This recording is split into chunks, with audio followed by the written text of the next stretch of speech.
We shall discuss about the solvent extraction.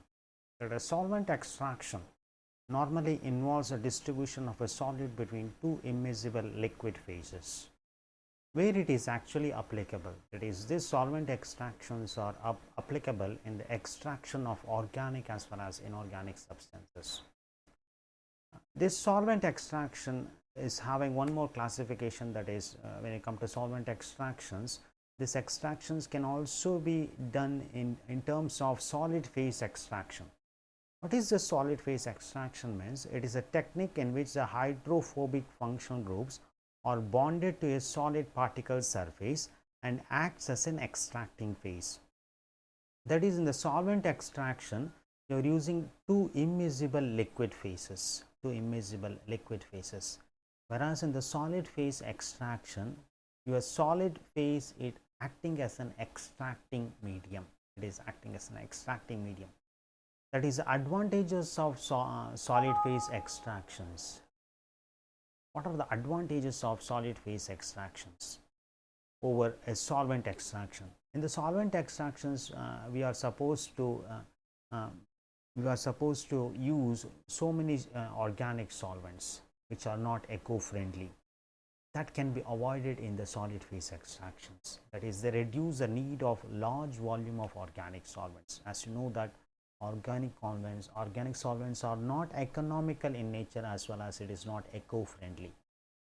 This solvent extraction is also sometimes referred to called as liquid extraction. That is, liquid extraction involves a selective transfer of a substance from one phase to another phase. That is, when you take two immiscible solvents and solute to be extracted, a solute transfer between two different phases. The best example, the extraction, that is a separation of benzoic acid and benzaldehyde. When you take benzoic acid and benzaldehyde, these two cannot be separated physically. This cannot be separated physically. That is, one is miscible with another one. Both are non-polar in nature, means one is visible with another one. Because of that one, you cannot separate physically. Then how to separate it is a question mark. That is, how to separate it is a question mark. That is, chemically you should separate.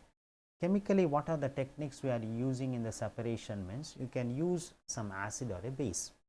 When you use a mixture of an acid, when you use acid or a base, that acid or a base react with any one of the component of the mixture.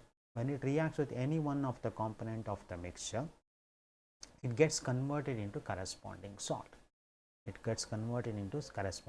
For example, you want to separate benzoic acid and benzaldehyde. Benzoic acid is acidic in nature. When you treat with sodium hydroxide, what happens? Benzoic acid reacts with sodium hydroxide and it forms sodium benzoate. That sodium benzoate is soluble in water. Because of that one, that sodium benzoate gets into the aqueous layer. That means you will be having two different layers. One, it is a non-aqueous layer, another one is aqueous layer. If you keep it in a beaker, you will see two different phases. Those are called as immiscible phases. Now, that is, miscible phases you are converted into immiscible phases. That is, you can clearly distinguish between two different layers. That is, one layer sits on the top, another layer will be occupied the bottom space, because based on the density of the compound, nothing to worry. That is, you can easily distinguish between which is aqueous phase and which is a non-aqueous phase. Then if you transfer to separating funnel, you can easily transfer. That is, separating funnel means you might have used separating funnel in your earlier classes. That is, it can be easily transferred.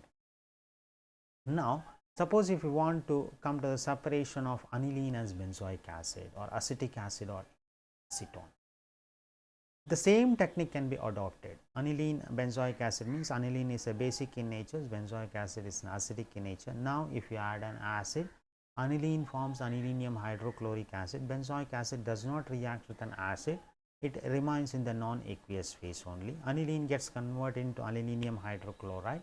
That anilinium hydrochloride, when you that mixture, when you transfer into a separating funnels, you will have two different layers that can be separated physically by using the separating funnel. The same technique can be adopted for acetic acid as well as acetone.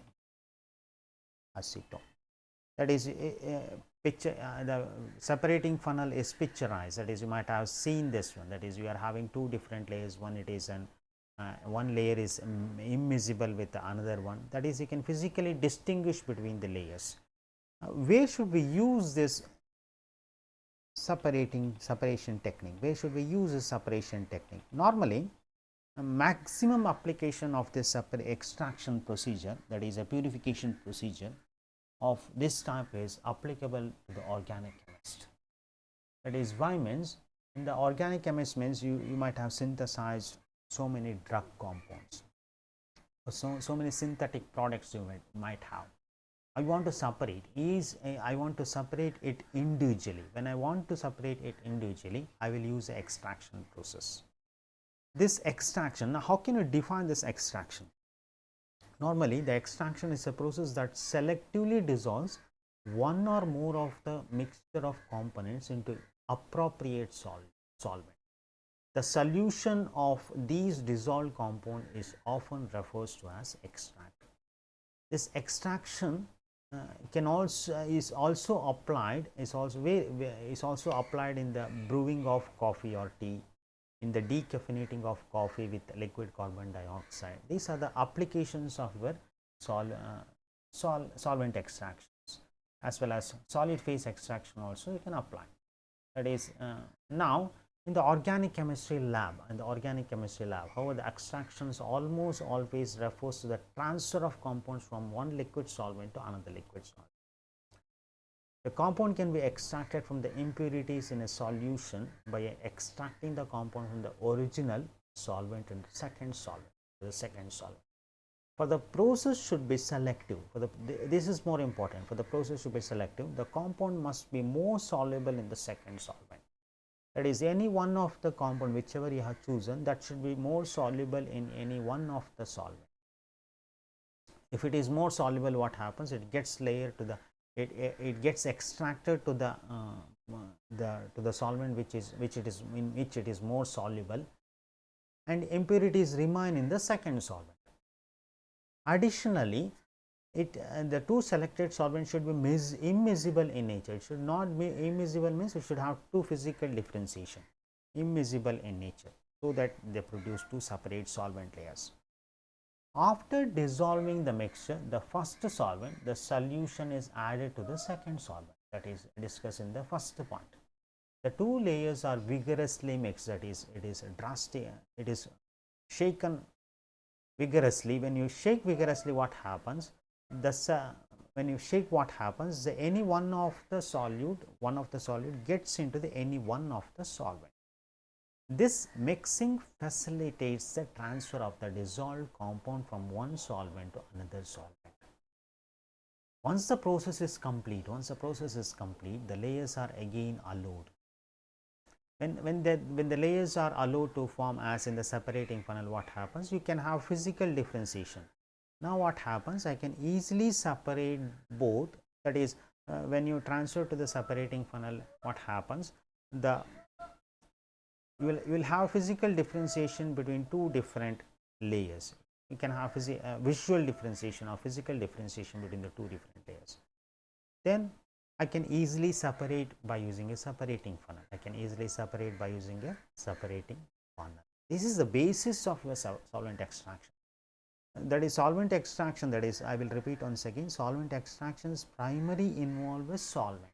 Solid phase extraction will involve solid as an extracting medium. That is the difference between solvent phase extraction and solid phase extraction. In the solid phase extraction, you will use solid phase as an extracting medium, whereas in the solvent extraction, you will use solvent as an extracting medium.